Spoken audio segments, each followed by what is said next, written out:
trying to suggest we should do. So with that, I think we're ready to start, and we can call the first case.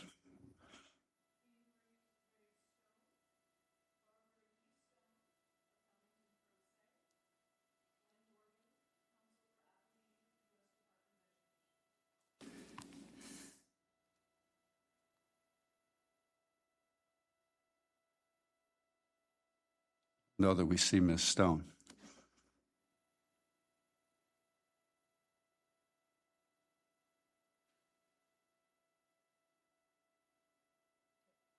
Okay. Before we get going, I want to make a note of something because it's a little bit unusual. When you folks were writing your briefs about this issue, which touches on something that the BAP decided a couple of years ago, you probably couldn't have anticipated that you're going to be lucky enough to have two of the judges on the Irigoyen panel in front of you today. So for what it's worth, you have the author of the opinion, and you have noted panel mate, Judge Brand. And I can tell you we talked a lot about it before issuing that opinion. And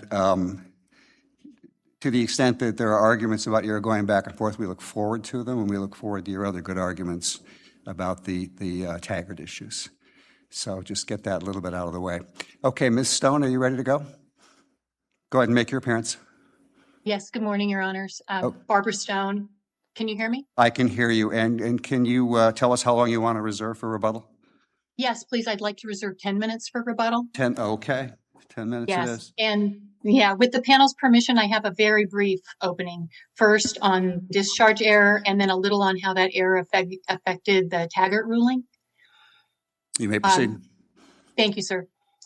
The legal error, which is reviewed de novo, is that the court found that my loan satisfied the 7-year rule, but then refused to give that finding effect because I had not first obtained an adversary judgment. The bankruptcy court found that my 1980s era student loan satisfied the 7-year timing requirement for discharge. So that finding is not before this panel on appeal. What is before the panel is whether the December 1994 discharge protected me when it was entered, or whether it would become effective only after I bring another lawsuit 30 years later. Can I stop you? Can I pull something apart a little bit here? I think there's two questions within that, and maybe you think there's one. That's why I'm stopping you right away, okay? If we're inclined to agree with you or to sort of, talk with you about the effect of Irigoyen and whether, notwithstanding Irigoyen, you were obligated to bring an action here, if we were to agree that that's not necessarily the case, are you telling us that we automatically get to Taggart, or would there be other Taggart defenses available? Well, the Taggart ruling was infected by the first legal error. So we still need to get to Taggart, I think, if I understand your question correctly. But it's different once we get there, once the original error. Okay. What I think I hear you saying, and what you can elaborate on, is because of that error, the Taggart aspect of this more or less just follows. Is that right or not? With the bankruptcy court? Yes. Yes. Okay. Yes. That's where you're going to have to help us out a bit, okay? Okay. Go ahead. Okay. Yeah. All right. So just to back up a little bit, the bankruptcy court found that my 1980s era student loan satisfied that timing requirement for discharge. And that's not what is before the panel on appeal. But what is before the panel is whether the December 1994 discharge protected me when it was entered, or whether it's effective only after I bring another lawsuit. That position directly conflicts with Education's own historical collections guide. And in that, it states that a loan satisfying the 7-year rule was discharged by entry of the general discharge order. So Education told the bankruptcy court that the adversary requirement was not a procedural nicety, but a mechanism important to the Department of Education.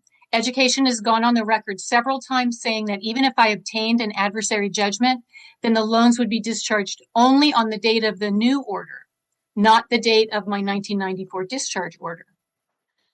So under that theory, a discharge entered in 1994 would be converted into prospective relief, effective only upon a later adversary judgment.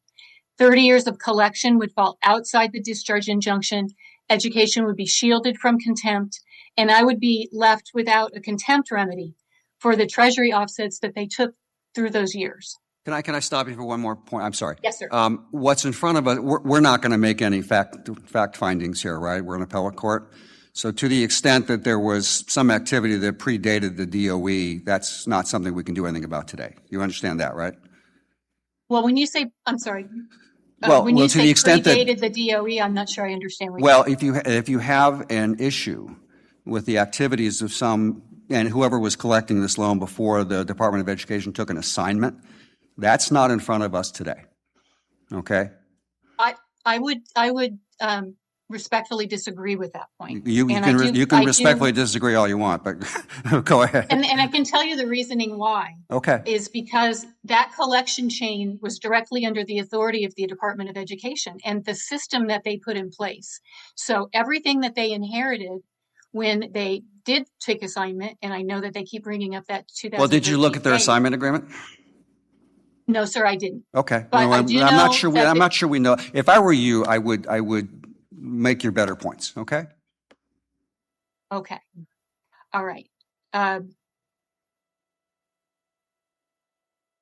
So, forgive me for 1 second. I lost my train of thought. No, I think what you were telling us is that with respect to what the Department of Education did, they have well understood policies that they follow, and that if one looks at those, one would come to the conclusion you'd like us to about the collection activities, right? Okay.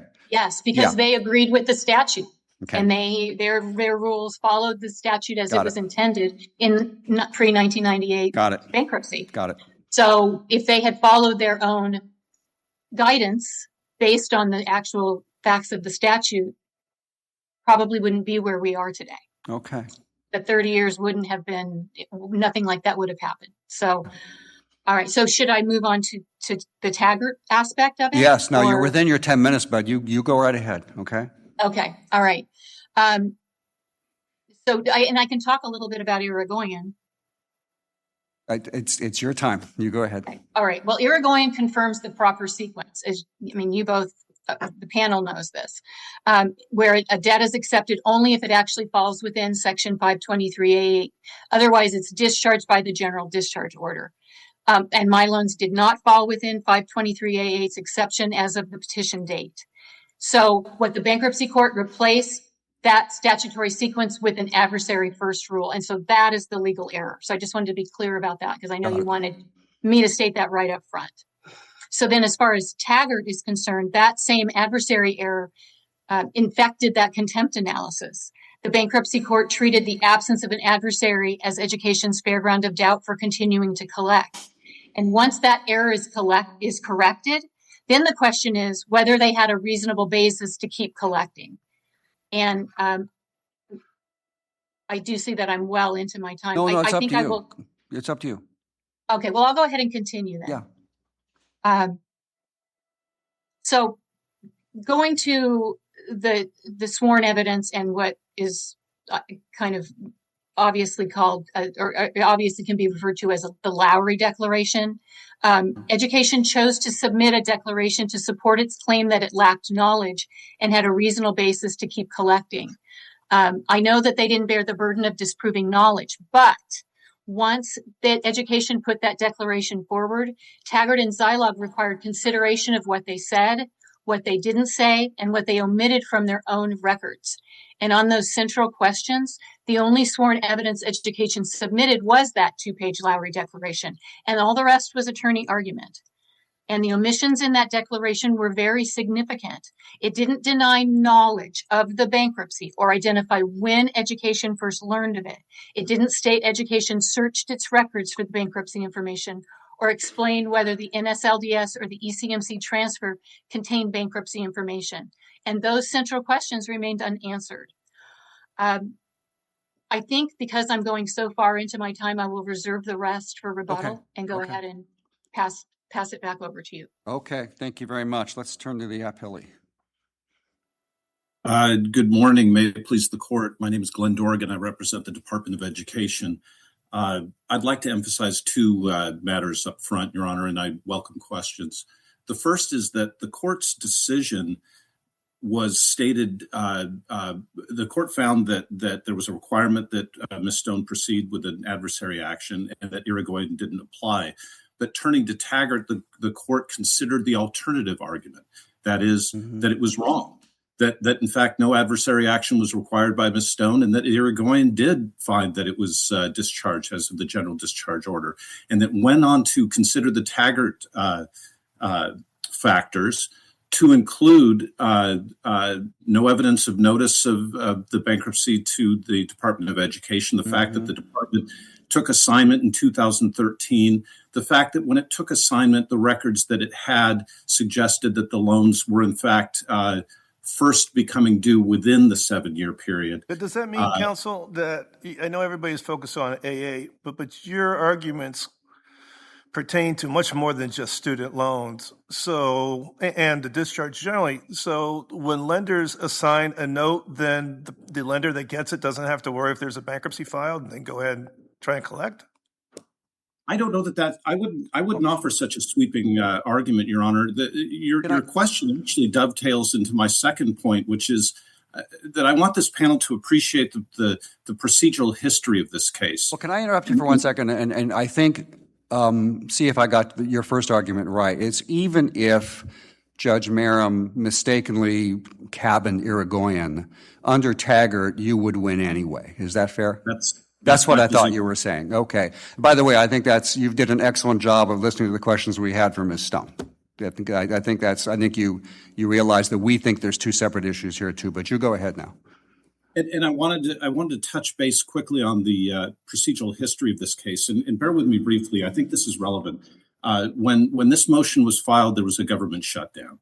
The transcript from October 9, 2025 demonstrates that I had not yet made contact with the department. The transcript from October 23 demonstrates that I had made contact but hadn't had an agent assigned to it and would not talk to that individual for another week.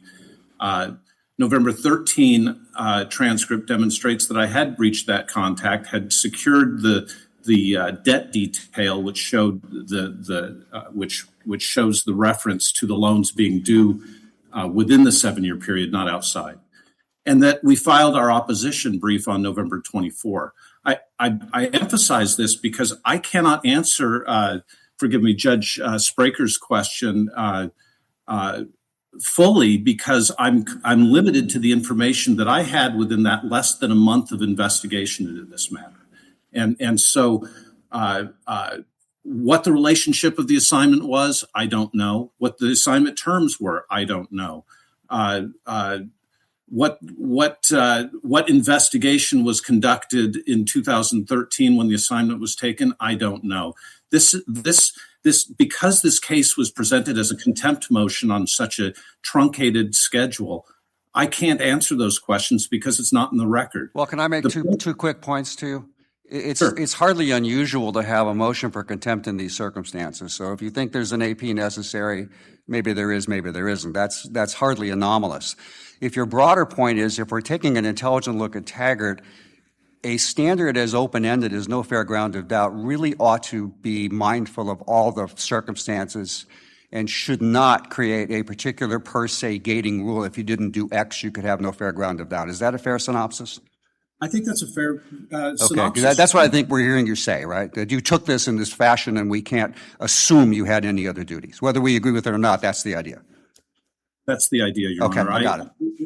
You know, as a general matter, the department tried to be a responsible creditor in this situation. We received notice of a bankruptcy 30 years after it was filed, and we acted aggressively. We repaid the $877. We closed out the loans. What more could we do within a 1 month's time? To the extent Ms. Stone is critical of our failure, though, to have exhausted all the issues in that declaration, I simply want to remind the court that we acted as quickly as we could within that limited time frame. Duly noted. I would invite. I would conclude by emphasizing that just given the debt detail alone, I think we had a fair ground of doubt. Given Hoxie, I believe we had a fair ground of doubt.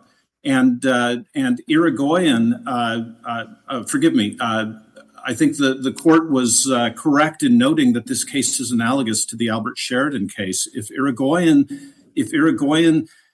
should be construed more broadly, such that Hoxie was bad law, it factors into whether or not we acted with a fair ground of doubt. In other words, this court need not decide whether Ms. Stone was required to file an adversary action. This court need not decide whether Irigoyen means that the loan in this case was discharged in 1994, because we had a fair ground of doubt, and that's the issue before this case. It's an abuse of discretion issue, and we submit that the court should affirm. I welcome questions. Well, let me ask you this. There are two issues identified on appeal, right? I mean, there is the question of whether the bankruptcy court erred in concluding that the debtor was obligated to obtain a judgment of non-dischargeability. That's one. And number two is the Taggart issue, which you've told us really is the important issue here. And it's conceivable at least that we could agree with you on the second one and disagree with you on the first, to the extent that in Irigoyen what we were trying to say is, in the view of that court, and happy to explore it with you now, nothing in the statute indicates that either side is obligated to obtain a judgment. That was the point of Irigoyen, was there's no safe harbor here. That's not an intelligent reading of the statute, and that to the extent the Supreme Court said something different in Hood, it was logically limited to those situations in which, the facts change, the circumstances are not, as we said in Irigoyen, static, and it's really on the debtor to say, well, now I have another argument for why I should get a discharge. That's got to be on the debtor. But in our view, that's what Hood addressed, and it didn't address anything else. So I think, speaking for two-thirds of the Irigoyen panel here, there are some ways in which we didn't think it was particularly revolutionary. And I do think that we had some reasons why, from a policy standpoint and a 523 and 727 standpoint, it made the better sense to clarify that, when a situation is static, the loan's either discharged or the debt's either discharged or it isn't. And either party has the ability to bring an action if they would like to get clarification. Many times it's not going to be all that hard to figure it out. And you arguably, in Irigoyen, it wasn't all that hard to figure it out, but we remanded, and I don't remember what Judge Wansley did with that. So the first point to us, we believe it's relatively important, and I think Ms. Stone believes it's relatively important. So if there's anything you want to add about that, feel free. If you don't, that's okay. You might prevail just on the Taggart issue if you convince us, but if you want to talk about it any further, we're all ears. The only additional argument I would submit as it relates to Irigoyen and its effect on this case is the question of whether it's static. And I'm sure the panel saw that I referenced that the argument that the department believes it still wouldn't be static in this case because there's a question about who has the obligation of providing the information as to when the loans or when the transcripts demonstrated that the loan be due. And that could have been litigated before Judge Merrim, right? That could have been litigated hypothetically. It wasn't possible in the context of this truncated proceeding. Well, wait a minute. We invoke the federal rules of civil procedure in contested matters all the time, don't we? We do, okay. Your Honor. But, all right. But and by the way, no good deed goes unpunished. I very well recognize that you guys acted immediately to cancel the debt, give her the money back. So that's very much in your favor. I appreciate that, Your Honor. But isn't there also a sense here that, I understand it's the Department of Education, but it's the Department of Education acting as a lender, taking an assignment. You took a loan. Generally, the lender knows when something came due. I understand. That's a fair argument, Your Honor, and my expectation would be that they knew, but I couldn't evaluate that and figure that out after 30 years in the context of the shutdown where I had 2 weeks to file an opposition. I think that's what Judge Lafferty is saying. Right. Within the balance, okay, that goes into the factors, but a lender is generally thought to know when something comes due, even if it's 30 years ago, because you're continuing to enforce it.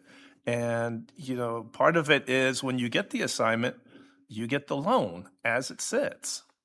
Right. And Your Honor, had this been an adversary action, I would have, or had it been an action in which I had an opportunity. But you could have Judge- asked. You could have Judge asked Laffey- for that opportunity.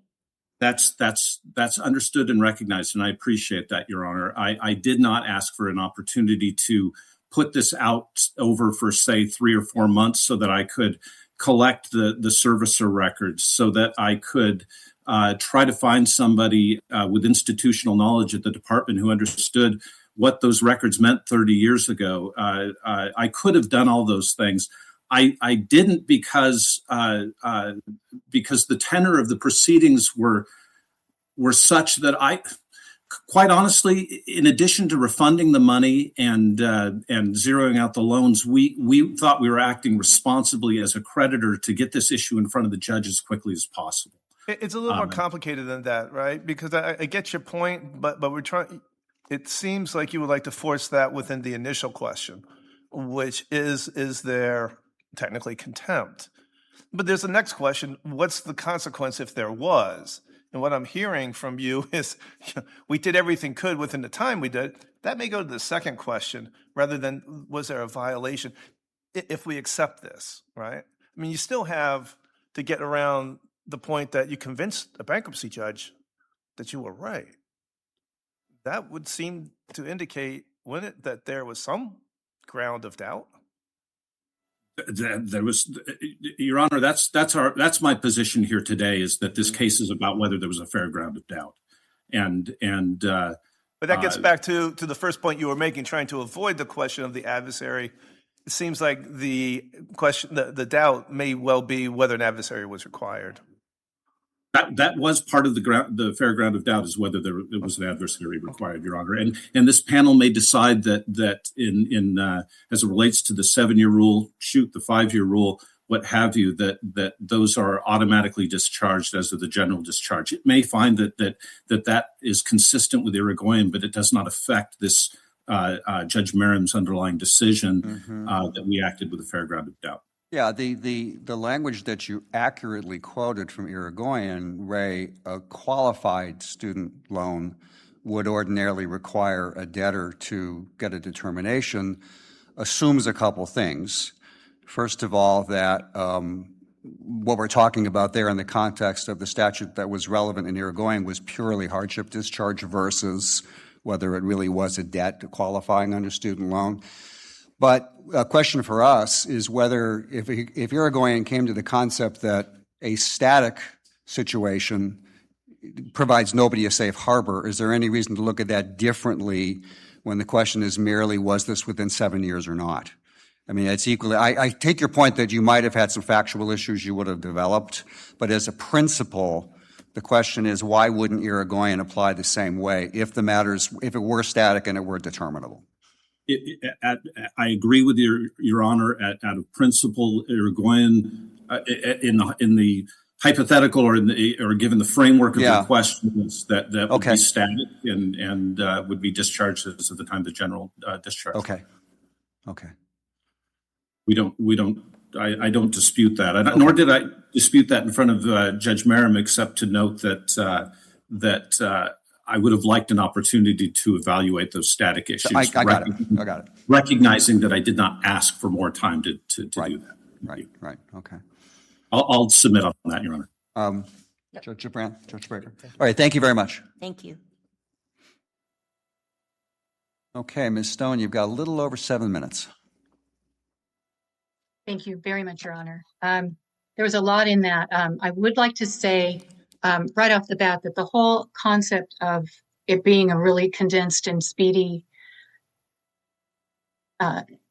case, event, motion, I mean, all the fact that it went so fast that the department didn't have, or education didn't have an opportunity to explore all the things that it would have if it had been in an adversary. They themselves sped the process up and moved one of the hearings sooner. And had also fully participated in the entire contempt proceeding from beginning to end, which I think Mr. Dorgan also, acknowledged that. I would say that as far as education itself told the bankruptcy court that it was prepared to waive adversary proceeding due process rights if the court resolved the discharge question. So if a party can waive a procedural right, a party can waive a procedural right, but it can't waive a substantive statutory requirement. And the very fact that he offered that proves the adversary proceeding was procedural and not a condition of the discharge. I think one of the things that was brought up was, can DOE's own guidance really defeat the fair ground of doubt by itself? And it goes back to their own FSA collections guide. If it had been followed, when it followed the statute, we would not be where we are right now. Because they would have followed it, they would have done the math. It was a static issue. It was not 30 years later. It was all information that was available at that time. And it was in part, the guarantee agency was under the auspices or working within the machine created by the Department of Education. Can I ask you a question? Yes. When was the information available, given that you yourself were frustrated in 2002 when you tried to get it, right? That's one of the points you made. The information, I'm so sorry. I didn't No, you go ahead. No, tell me what you think. So you're talking about the information of the date due. Yes. I knew that contemporaneously at the time of my discharge, just because of the fact that it hadn't happened that long ago. Okay. I was not able to, and I, over the course of the time, reiterated that they're using the wrong date first due. Every person whose hand touched this on the other side was told that. I did not have my transcript to provide it because it was withheld from me, because my loans were categorized as in default. So the very evidence I would have needed was withheld from me. Now, that doesn't mean the evidence that education or CSAC or ECMC needed was withheld from them, because they're very, they were required by law to keep track of all of those things within their system. So the failure of their system, if that's what they're relying on, saying that they didn't know because it wasn't in the paperwork, I have no control over that. I didn't withhold anything from them. At the first opportunity, when I got a hold of my transcript, I gave that to them before I even filed the motion for contempt. But that was the only time I had the physical proof through the verified transcript that I could show them. But the information should have been available to them. But if they had information that, even if erroneous, was contradictory to that and would have indicated the loans came due within that period, how do we judge their reliance on that? If they're telling us, well, we relied on this other information that said the loans first came due in '89, how do we look at that and evaluate whether that's fair ground of doubt in your mind? Well, I would say that 1989 graduation date that they were using, Yeah, that's what they were using, was a graduation date, and that was never the legal requirement well, for then, that. then let me play it back. Does that mean that's so inherently unreasonable we should find that doesn't create a fair ground of doubt? Is that the argument? Yes, sir. I think that they are taking on collection of a debt, and whether it's collectible, they needed to do their due diligence. They had everything, or they at least should have had everything, more than I had to prove it. I could say it all I wanted, but if they wanted actual proof, look within their own system. And going back 30 years, it's 30 years ago. But at that point in time, contemporaneously, before they ever ran down that road of collection, they should have been able to make a better determination, or any determination, rather than just say, she graduated 1989, boom, that's the date we're going to use. I think it's fair. It wasn't reasonable for them to use that. I'm sorry. Okay. No, it's okay. I think it's fair to say that fair ground of doubt doesn't exactly require perfection, right? It allows for human error. So where should the line be? What I think, you sound like you want a really strict line here, and I'm not sure where we're supposed to draw it. I think that when you're talking about a government agency that's overseeing this massive machine, they have an obligation to be as accurate and thorough as they possibly can when they're talking about collecting on a debt, especially when there is a bankruptcy involved. And they are required to keep the documents until the loan is paid. That's one of the requirements. Is that it's not like, oh, it's so long we lost things or they were deleted. That's not anything to do with, I mean, that is their legal responsibility, is to keep all of that until the loan is satisfied or discharged or, you know, whatever it may be. The fact that they can't put their hands on something now, they still didn't stop them from trying to garnish my wages, take my offsets. You know, all of those things were deliberate acts that they did, collection acts, without any due diligence and without acknowledging that even just, I mean, in my mind, Your Honor, me telling them they're using the wrong date for due should have at least prompted some kind of an investigation before they just kept collecting. That, there, you know, when I don't believe that they have reasonable doubt when they didn't do what they should have done and what the law requires them to do, and that's keep accurate documentation. Their lack of documentation isn't preventing them from trying to get it back from me. I think that what they call their good faith effort really isn't mitigating. They only gave me back one of the amounts, and they didn't need an adversary to do that. They rolled that back without an adversary. That's an acknowledgement that the loans were discharged. They coded them in bankruptcy. The problem is there's nothing that is enforceable.